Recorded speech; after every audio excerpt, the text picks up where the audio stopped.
Alternate Jake Hunter, DAEDALUS, The Awakening of Golden Jazz. Holy sh**, that's a long title. With the exception of the word DAEDALUS, after finishing this game, none of that which is referenced in the title actually shows up in the game, as far as I can remember. He's not referred to as Jake Hunter, or is there any reference to waking up any golden jazz? I assume it has some passing reference to music they had in the game, but I have no idea. It really had nothing to do with the plot. Now, this is based on a popular Japanese detective series. Only 2 of the previous games were released in North America. I have not played either of them. I believe the idea is that they renamed the main character Jake Hunter in those releases. They don't do that in this game, so the reason they're calling it Alternate Jake Hunter, for the few people who played the Jake Hunter games in America, would understand this is in the same universe. You play as Jinju, whose name I'm sure I just butchered. He comes from Japan to New York to investigate the murder of his grandfather. Over the 5 chapters of the story, you're going to solve different mysteries, all leading to the culprit of this horrible crime. Now, I'm really not going to give out spoilers, but I am going to talk about pretty much all the chapters. But I'm going to keep it as vague as possible on the story plots. But I probably will get into some minor spoilers without meaning to. One of the things that I found interesting was that you could move the camera around in conversations and in investigations. Usually there was only a few things to interact with at a location, and you could turn on a helper that would help you find those interactable spots. Then you could zoom in, and weirdly that helper will be gone. You're going to need to find the spots they want you to find. I mean, it wasn't hard, but it was odd that they just got rid of that for you. You will talk to interrogate many different people. You're often given different options in the way you talk to people, and you need to have different approaches with the people depending on their temperament.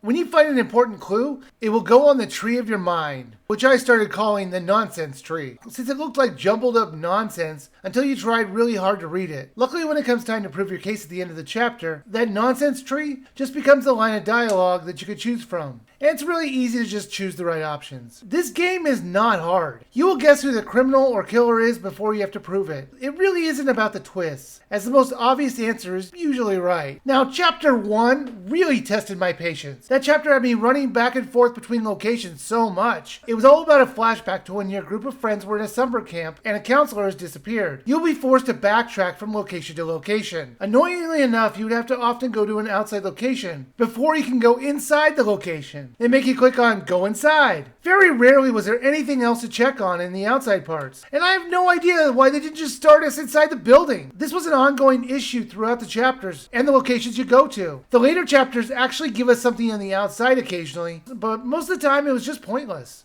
Worse yet, this chapter is almost completely irrelevant to the story. It really has nothing to do with the overall plot, other than giving us character development between the kids. It's really only referenced once in another chapter, and it's the briefest of conversations. But let me be clear here, this is actually a very serious game, but there were times where I laughed out loud. Not because they were trying to be funny, but because how absurd it was. For an example here, in the 3rd chapter, you figure out who the criminal is. And unlike every other chapter, they actually say, let's get all the suspects together. It was like the end of an episode of that TV show Death in Paradise, where the police decide to get all the suspects in one place in order to grandstand who the killer was. I was kind of thinking to myself, there really wasn't that many people I talked to. It's not like they're going to bring the librarian in who helped me find a newspaper article, but they actually did. I was laughing so hard. This poor woman.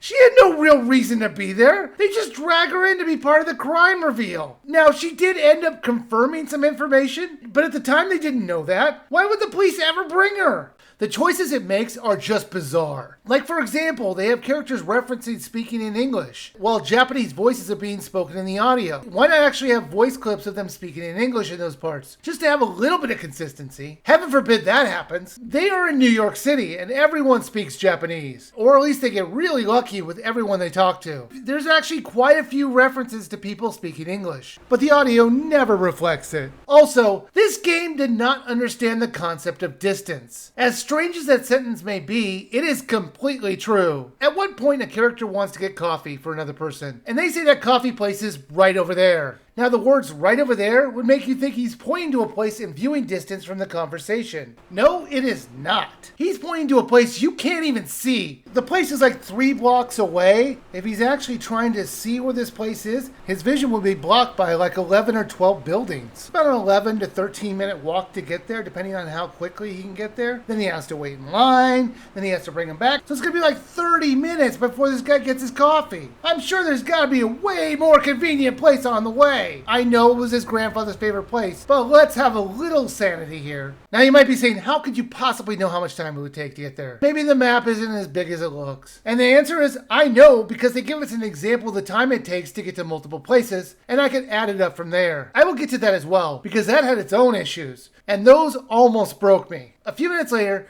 we're investigating an apartment where we find a receipt for a bakery. More than once, they make references to the bakery being far away from the apartment that they're in, because they're all thinking there might be some reason he went to a bakery so far away, until they showed it on the map. It was almost next door to the apartment complex. You could even make a case that he could see it from his apartment window. How do these characters not understand how distance works? It's almost literally next door. It's nuts. Now I have mentioned they tell you in another chapter how long it takes to get to places. They're retracing a victim's steps, and they wanted to see how long it would take him to get there. They said it takes 7 minutes to get from City Hall to the cleaners, 8 minutes from the cleaners to the cafe, and actually, so far, this held up okay. Then they say it takes 20 minutes from City Hall to the murder site, and that's where I said, wait, what? They say it takes 5 minutes to get from the cafe to the murder site. Look at the distance. Does this look like a 5-minute trip? I knew just eyeballing it, it seemed wrong. So I decided to just go ahead and figure out how long it would actually take to get there and see if there's any possible way to get there in 20 minutes from City Hall. Let's see if we can solve this mystery.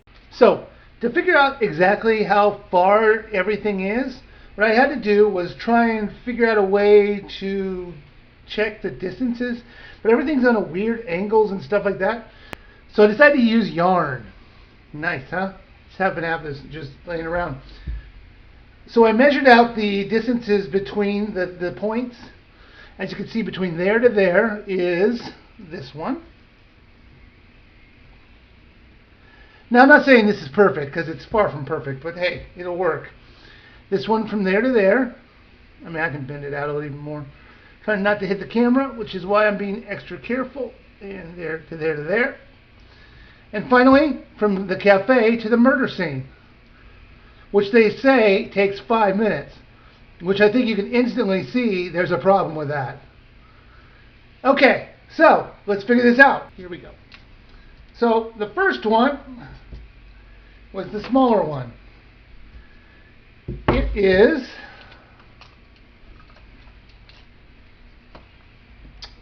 about I don't mind rounding, so it's about 2.5. 2.5 inches. Okay. The second one is a little bit bigger, and that is about, going to straighten that out, I'd say about 3. Like I said, doesn't have to be perfect. Now the final one is, I'd say about 4.5. Third one is about 4.5. Okay, so the question then becomes, what are the times on each one of these? Without touching the camera too much. Okay, so this is 7. This is 8. This is about. And this one's a total of 20. So we'll wait till we get to the end of that one. So according to this would be 5 minutes, which is the whole problem with this whole thing. I mean, just looking at it right now, you can already see the problem with this whole thing. Because they're saying that from this point, which is 15 minutes, it should only take 20 minutes to get there, so that's 5 minutes. So how is that going to work? You can already see this is 4.5 and it takes 7 minutes to even go 2.5. But let's figure out the actual math of it. The first one, I remember it was 2.5.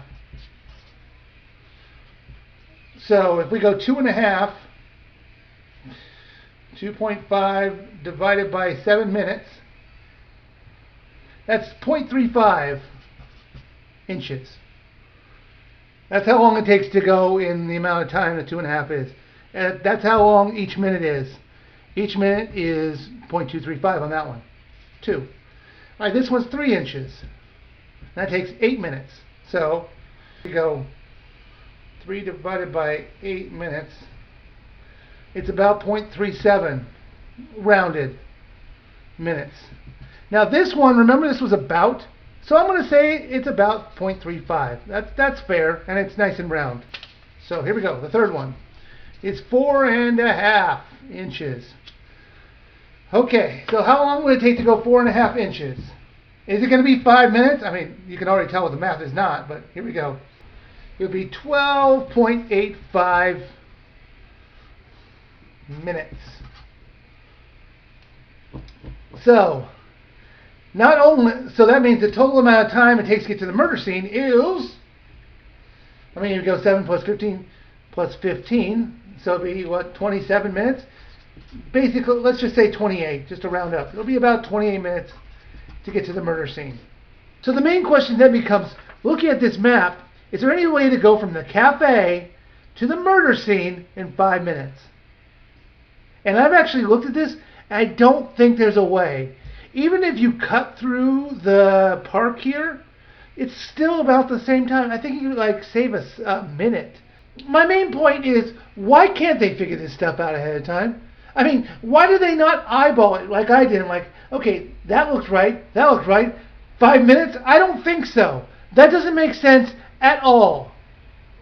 All right, back to the review. The map will occasionally show you where people are, and sometimes it won't. This would have been super helpful in Chapter 1, but they really wanted me to waste my time searching for people in that one. The gameplay in this has a very certain order of things to do. If you do them out of order, it won't give you the options to continue. You're going to need to follow the steps they want you to take. More than once I was ahead of what they wanted me to do, and then they acted like that object wasn't even there, even though it was sticking out and obvious. They wouldn't let me click on it, until the game miraculously wonders, I wonder where that object is. Then you can interact with it. If we're smart enough to figure out something ahead of time, let us. The problem is the cases that you solve are so easy though, and they need to lead you down a windy path to the goal, or the game would only last like 2 hours, instead of 7 or 8 it currently is. I did like the backgrounds they had in the world that we were interacting with. They were real photos of locations with people in it, with a cartoon making filter. I know this because the filter stopped working for one location one time. It was so weird, I wish I had recorded it. The background characters were clear. It was bizarre to see real people with anime characters next to them. It went back to normal after I left, but I started looking at the backgrounds much more closely after that.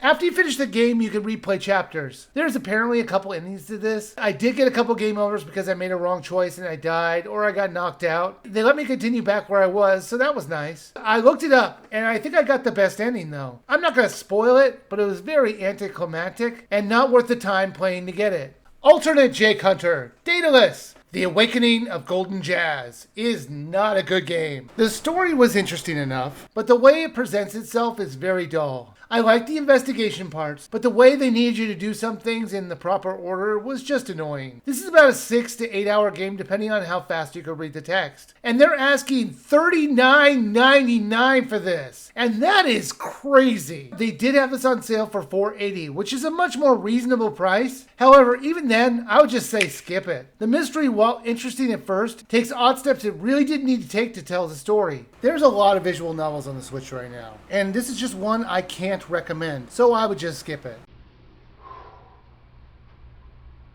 So much research to just figure out this one thing.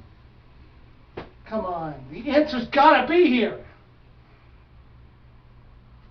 7 minutes, 8 minutes, then it takes 5 minutes to get to the murder scene.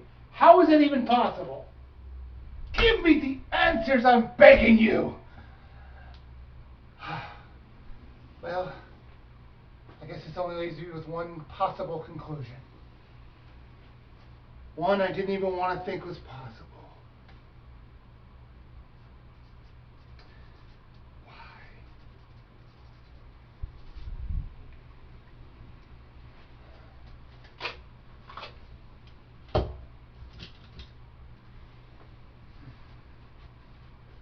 All right.